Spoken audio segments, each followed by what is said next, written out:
کچھ مینو مرندہ شوق بھی سی بائی آسیہ مرزا ایپیسوڈ 7 نہیں 6۔ وہ لالا رخ اور روشانہ کو ان کی مطلوبہ مارکیٹ پر ڈراپ کر کے خود بے مقصد سڑکوں پر گاڑی دوڑاتا رہا۔ ایک اضطراب تھا جو اسے چین نہیں لینے دے رہا تھا۔ غصہ اترا تو اسے اپنے رویوں کی بے مہری کا احساس ستانے لگا۔ پہلے ہی وہ پچھتاوے کی آگ میں جل رہا تھا۔ لالا رخ کا گھر ٹوٹنے کا ذمہ دار اپنے آپ کو سمجھ رہا تھا اور اب مصطفیٰ خان کو مایوس کر کے اس نے اپنی اذیت میں گویا اضافہ کر لیا تھا۔ چاہنے اور چاہے جانے کے احساس سے کون نکل سکا ہے بھلا؟ یہ جذبہ ہر دل میں کسی نہ کسی وقت ابھرتا ہے تو اس کا رستہ کوئی نہیں روک سکتا، جس طرح ابھرنے والے مہتاب کا رستہ کوئی نہیں روک سکتا۔ مصطفیٰ خان کے اندر صرف چاہنے کی نہیں، پانی کی طلب بھی تھی، اور یہی جذبہ اسے کشاں بھی ادھر لے آیا تھا۔ اگر ایسا ہی تھا تو یہ کوئی ایسی معیوب بات بھی نہ تھی، ایسی ظالمانہ خواہش بھی نہ تھی۔ بے شک وہ خود محبت کے ذائقے اس کے لمس سے نا آشنا تھا، مگر اس نے اس کی آنکھوں میں محبت کے سرسراتے رنگ دیکھے تھے، جو دھیمی دھیمی آگ کی طرح چاہنے والے کے اندر جلتی رہتی ہے، اسے سلگائے رکھتی ہے، نہ شعلہ بنتی ہے نہ دھواں بن کر ختم ہوتی ہے۔ دھیرے دھیرے جلتی آگ جو منزل کی خواہش میں مسافر کو آہستہ آہستہ راہ کر دیتی ہے۔ اس نے گاڑی ریورس کر کے فل سپیڈ پر چھوڑ دی۔ سڑکیں بھی آج اسے اپنے دل کی طرح ویران اور سنسان دکھائی دے رہی تھیں۔ ایسا لگ رہا تھا پورا شہر اداس اور ویران ہو کر رہ گیا ہو، مگر ایسا نہیں تھا۔ یہ محض اس کے اپنے دل کی کیفیت تھی جو اسے ہر شے پر چھائی محسوس ہو رہی تھی۔ زندگی یوں ہی ہمک رہی تھی، وہی روٹین اسی لے پر چل رہی تھی۔ کسی ایک پھول کے مرجھانے سے جس طرح چمن کی رونق ماند نہیں پڑتی، اسی طرح ایک دل کے بجھ جانے سے دنیا کی روشنی میں کوئی کمی نہیں ہوتی۔ ہاں، دل کا بجھنا جلنا اس کے اپنے چاہنے والوں پر ضرور اثر انداز ہوتا ہے۔ وہ لالا رخ کے بتائے ہوئے وقت پر انہیں مارکیٹ سے پک کرنے چلا آیا، اور ابھی پارکنگ ایریا میں گاڑی روکی ہی تھی کہ روشانہ بدحواس سی بھاگتی چلی آئی۔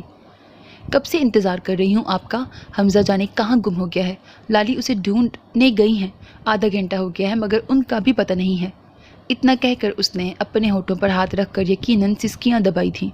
ارد گرد کے لوگوں کی موجودگی کے احساس نے اسے اس اقدام سے باز رکھا تھا، یا پھر طلال سے اجنبیت کا لاشعوری احساس، ورنہ اسے دیکھ کر اسے اپنے آپ پر ضبط کرنا مشکل ہو رہا تھا۔ اجنبی شہر، اجنبی ڈگر، اجنبی لوگ، اور اس پر ایسی افتاد۔ اس خبر نے طلال کے حواس بھی گم کر ڈالے۔ وہ گاڑی سے تیر کی طرح اترا تھا۔ کہاں، کیسے چلا گیا وہ؟ تم دونوں کیا کر رہی تھی؟ اس نے حیرت اور صدمے سے اسے گھورا۔ ہم دونوں اس بک شاپ میں تھے، وہ بھی ہمارے پاس ہی کھڑا تھا، مگر پلٹ کر جب دیکھا تو وہ شاپ میں نہیں تھا۔ لالی نے مجھے یہاں کھڑا کیا اور خود اسے ڈھونڈنے چلی گئی ہیں۔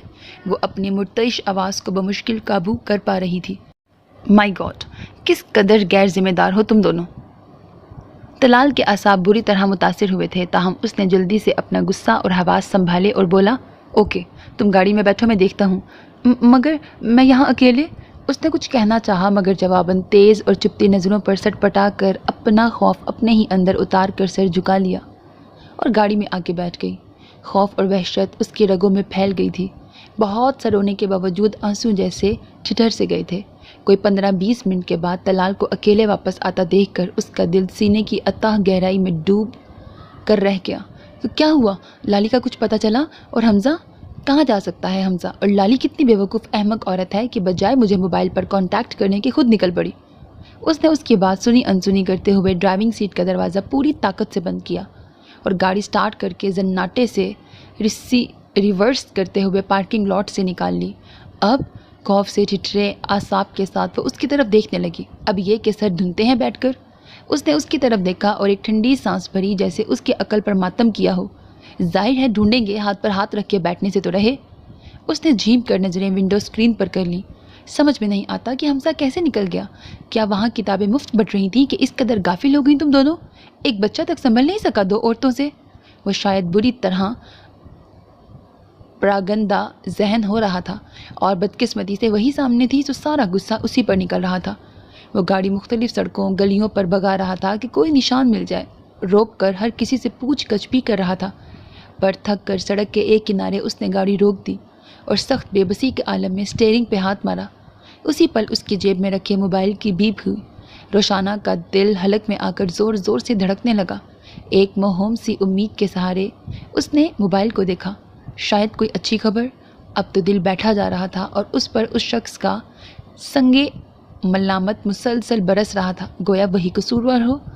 دوسری طرف لالا رخ تھی جو حمزہ کے مل جانے کی نوید سنا رہی تھی۔ طلال کے لبوں سے بے ساختہ ایک پرسکون سانس خارج ہوا۔ اس نے ایک پل کے لیے آنکھیں میچ لیں اور خود کو سیٹ کی بیک پر ڈھیلا چھوڑتے ہوئے موبائل سانس روکے بیٹھی روشانہ کو تما دیا۔ لالا رخ اسے تفصیل بتانے لگی کہ حمزہ کو پولیس نے قریبی تھانے میں لا کر بٹھا دیا تھا۔ وہ روتا ہوا انہیں سڑک سے ملا تھا اور حسن اتفاق سے حمزہ کو گھر کا ٹیلی فون نمبر یاد تھا۔ اس طرح گھر پر فون کیا گیا۔ خرم نے ہی فون ریسیو کیا تھا اور فوراً تھانے پہنچا، جبکہ وہ خود مارکیٹ میں چکراتی پھر رہی تھی کہ کسی نے اسے بتایا کہ حمزہ کو ایک پولیس وین اپنے ساتھ لے گئی ہے۔ وہ تھانے پہنچی تو حمزہ اور خرم دونوں ہی موجود تھے اور وہ خرم کے ہمراہ ہی گھر چلی گئی۔ سوری روشنی، بدحواسی میں خیال ہی نہیں رہا کہ میں تمہیں وہاں چھوڑ آئی ہوں۔ شکر ہے طلال پہنچ تو گیا۔ وہ معذرت کرنے لگی اور پھر روشانہ نے موبائل ایک طرف ڈال دیا اور دونوں ہاتھوں میں منہ ڈھانپ کر رو پڑی۔ جانے کب کا رکا ہوا ریلا یکدم بند توڑ کر بہہ نکلا تھا۔ اسے مطلق پرواہ نہیں تھی کہ وہ پبلک پلیس میں ہے اور یہ کہ اس شخص کا رد عمل کیا ہوتا ہے اس کے رونے پر۔ اسے تو بس رونا آئے جا رہا تھا۔ حمزہ کے مل جانے کی خوشی اور گھنٹہ بھر کی تھکن نے یکلخت ہی غلبہ پا لیا تھا اس پر۔ طلال نے سیٹ کی بیک سے ٹیک لگائے گردن موڑ کر اس کی طرف دیکھا۔ ایک مسکراہٹ بے ساختہ ہی اس کے لبوں کی تراش کو چھو گئی، تاہم بہت سنجیدگی سے وہ اس کی طرف جھکا۔ آئی ایم سوری، دراصل میں خود بھی بہت ٹینشن میں آ گیا تھا۔ اس کے لہجے میں حقیقی ندامت تھی۔ اسے احساس تھا کہ وہ حمزہ کی گمشدگی کی اذیت کے ساتھ ساتھ اس کے رویوں پر بھی بری طرح ہرٹ ہوئی ہے۔ روشانہ، اس نے نرمی سے اس کے سر پہ ہاتھ رکھا اور اس کا چہرہ اٹھایا۔ خوشنما آنکھوں سے لڑیوں کی طرح بہتے آنسو، لال چہرہ، عجیب پگھلا دینے والی صورتحال تھی۔ اس کے دل پر ضرب سی پڑی۔ اس نے گھبرا کر جلدی سے نگاہوں کا زاویہ بدل لیا اور بالوں پر ہاتھ پھیرتے ہوئے ونڈو اسکرین کو گھورنے لگا۔ اگر حمزہ کو کچھ ہو جاتا تو لالی کیسے زندہ رہتی؟ وہ لب کچلتی دل گرفتگی سے بولی، شاید میں خود کو کبھی معاف نہ کرتی، میری ہی غلطی تھی، میں نے حمزہ کا ہاتھ بے خیالی میں چھوڑ دیا تھا۔ بہت سا رونے کے بعد وہ قدرے سنبھل گئی تھی۔ چلو اب تو پتہ چل گیا نا کہ ہاتھ پکڑ کر چھوڑ دینے سے کس اذیت سے گزرنا پڑتا ہے۔ اس نے ٹیشو باکس سے ٹیشو نکال کر اس کی گود میں ڈالتے ہوئے ہلکی مسکراہٹ کے ساتھ اسے دیکھا۔ میرا مطلب ہے مجھے حمزہ کا ہاتھ نہیں چھوڑنا چاہیے تھا۔ وہ سٹ پٹا کر وضاحت کرنے لگی اور سر جھکا کر ٹیشو سے ناک رگڑنے لگی۔ پتہ نہیں ذو معنی سے جملے نے اسے خجل کیا تھا یا اس کی مسکراہٹ نے۔ وہ گاڑی کو ایک کولڈ اسپاٹ کے سامنے روک کر 2 کولڈ ڈرنک منگوانے لگا۔ میرا خیال ہے اس وقت تمہیں بھی کسی ٹھنڈے مشروب کی ضرورت ہے۔ وہ یکسر بدلے ہوئے روپ میں دکھائی دے رہا تھا۔ لالا رخ کے فون نے اسے بے حد ریلیکس کر دیا تھا۔ پھر وہ اپنے رویے کی تلافی کی کوشش کر رہا تھا۔ شکریہ، مجھے کسی بھی مشروب کی ضرورت نہیں ہے، وہ رکھائی سے کہہ کر منہ پھیر کر کھڑکی سے باہر دیکھنے لگی۔ وہ جلد از جلد گھر پہنچنا چاہتی تھی۔ اس کا دل اب تک بھرا ہوا تھا مگر وہ ایک آنسو بھی اب اس شخص کی موجودگی میں بہانا نہیں چاہتی تھی۔ طلال کے لبوں کی تراش میں بے ساختہ مسکراہٹ جھلک کر معدوم ہوئی تھی۔ اوکے، مگر مجھے تو اس کی ضرورت ہے، میں شدید پیاس کی حالت میں ڈرائیونگ نہیں کر سکتا۔ اس نے قریب آتے لڑکے کے ہاتھ سے کولڈ ڈرنک لے لی اور اس کے بڑے بڑے گھونٹ بھرنے لگا۔ وہ اس کی بے مہری پر کٹ کے رہ گئی۔ کولڈ ڈرنک کے سپ لیتا ہوا وہ اسے سخت زہر لگا۔ اس کے حلق کے کانٹے یکایک پیاس کی شدت سے اور زیادہ چبھنے لگے تھے۔ کیا ہو جاتا جو وہ تھوڑا اصرار ہی کر لیتا؟ اپنی انا کے ہاتھوں مارے بندھے وہ چپ بیٹھی رہی اور دل ہی دل میں اسے کوستی رہی۔ گھر پہنچی تو سب لیونگ روم میں ہی ڈیرا ڈالے ہوئے تھے۔ لالا رخ شدت سے روشانہ کی منتظر تھی۔ اسے دیکھتے ہی اس کی طرف لپکی اور اسے اپنے بازو کے گھیرے میں لے لیا۔ پریشان بال، آنسو آنکھ میں، اتری ہوئی صورت، نصیب دشمنا ایسے ہیں آئے ہو کہاں ہو کر۔ خرم معنی خیز انداز میں کھنکھارا اور روشانہ کو ایک نظر دیکھا جو اس کی طرف متوجہ نہیں تھی۔ میرے اندازے کے مطابق تو آپ کو 10 منٹ پہلے ہی آ جانا چاہیے تھا چاچو۔ اس نے شرارت سے طلال کی طرف رخ کیا جو لیونگ روم میں ہی داخل ہوا تھا۔ اس نے تیوری چڑھا کر اسے دیکھا تو خرم زور سے ہنس دیا۔ خیر ہو جاتا ہے ایسا، آخر لیڈیز کے آنسو پوچھنے میں 10-15 منٹ تو لگ ہی جاتے ہیں۔ اس نے ایک ٹھنڈی سانس کھینچی۔ تمہیں اچھی طرح پتا ہے مجھے آنسو پوچھنے کا کوئی خاص تجربہ نہیں ہے۔ وہ ایک سنگل صوفے پہ بیٹھ گیا اور اس کی بیک پر خود کو ڈھیلا چھوڑ کر آنکھیں بند کر لی۔ سوری طلال، میری وجہ سے تم اتنے پریشان ہوئے، بلکہ تم دونوں۔ لالا رخ اس کے نزدیک چلی آئی۔